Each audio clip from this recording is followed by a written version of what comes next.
you're familiar with the 2000s time period, I'm sure you've seen or heard of the aesthetic known as Frutiger Aero.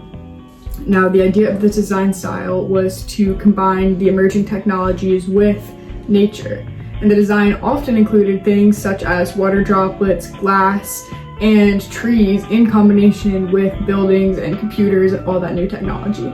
In the mid-2000s to early 2010s, this design style could often be seen in many Windows operating systems and new mobile phone interfaces. Now, I was born in the late 2000s, and this aesthetic is particularly very nostalgic for me, and I love Legos, so I wanted to recreate it.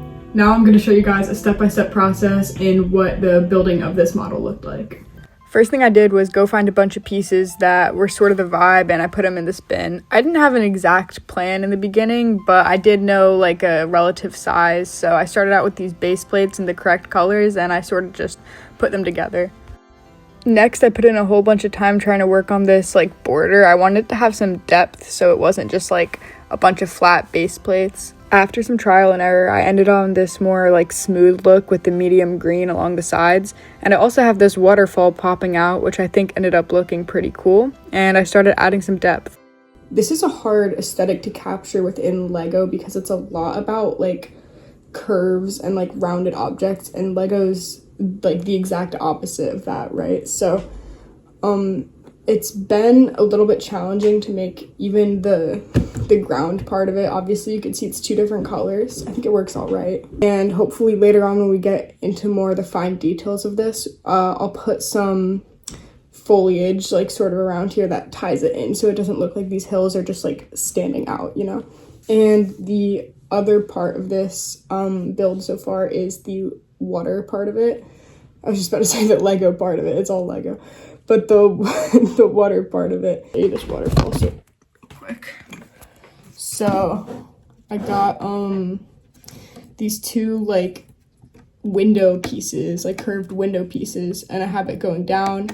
I think it really gives it some dimension, so it's less boxy, and it sort of is breaking like a third wall in a way. I don't think that's the right usage of that term, but it's going through the build to show a little bit of depth. This clownfish definitely took me some time.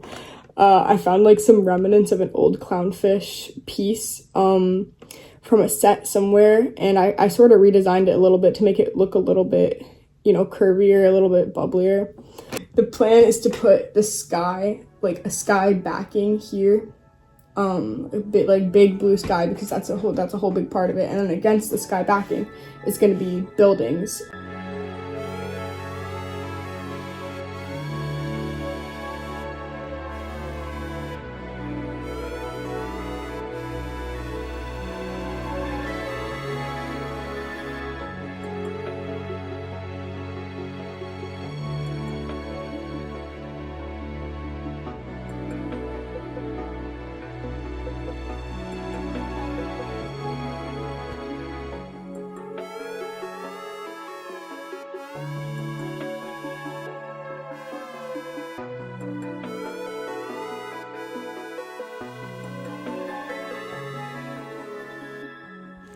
Okay, so this is how the sky turned out with all the clouds, and I attached it pretty seamlessly to the base using these snot bricks. That's stud snot on top.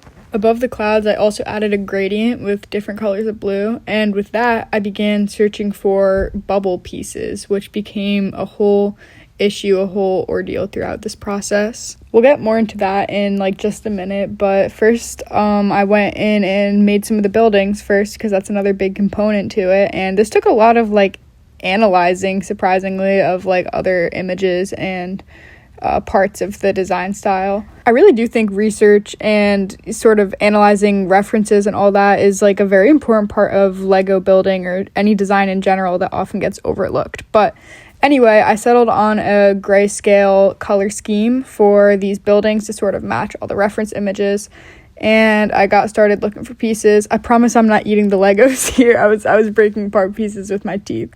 It looks like I'm like chowing away. Besides the point, here's a closer time lapse of me constructing the buildings.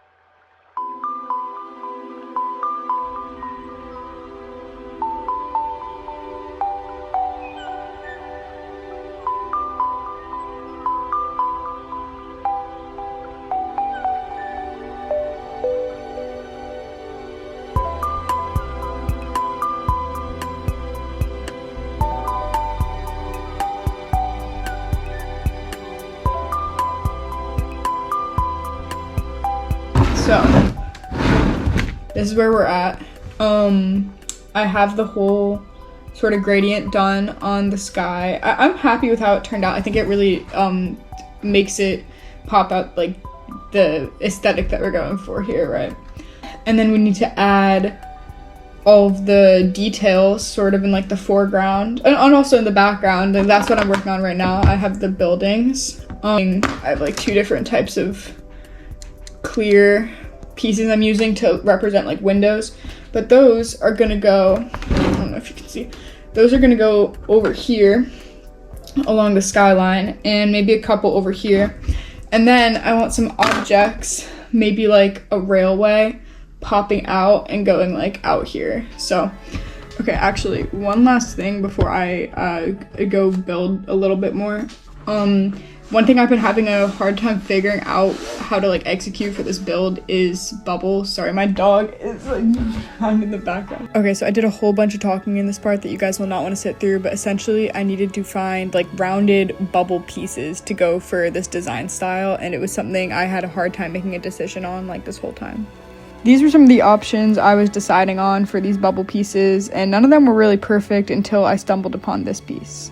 Where I've kind of landed at, these are from Jurassic Park sets, like old Jurassic Park sets that I had. Now they're not perfectly round, but they do pop out. They're 3-dimensional. I could put these around here in the background. Oh my gosh, I just knocked the dolphin over. Before I experimented with the bubbles any further, I put all the rest of the city buildings in, and this is how it turned out.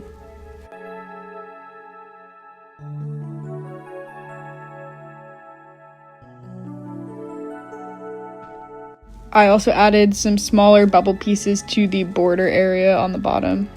And finally, I figured out how to get these bubbles to work in the background. Super happy with how they turned out. I essentially used this little clear bar piece that I found.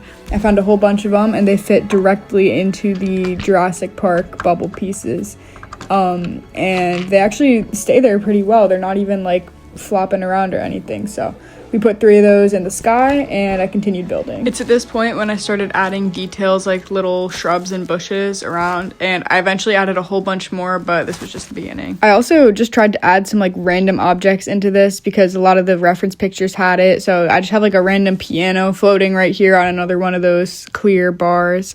And here I'm also building a little airplane to put in the sky to add some more detail. While doing this, I was able to find a smaller but still like cohesive with the rest of the build, another bubble piece, so I was able to find a way to put it on there. Alright, so honestly, progress is looking pretty good so far. I think we're almost done. I just have a couple more little details I want to add, sort of fluff it up a little bit, make it perfect. Some of these details included adding foliage to the bottom, which I'm doing right here, and adding this green guy, which is meant to be like a glossy user icon, moving the piano over to the other side, which you could see, and making this globe and this little mini globe circular things. I don't know.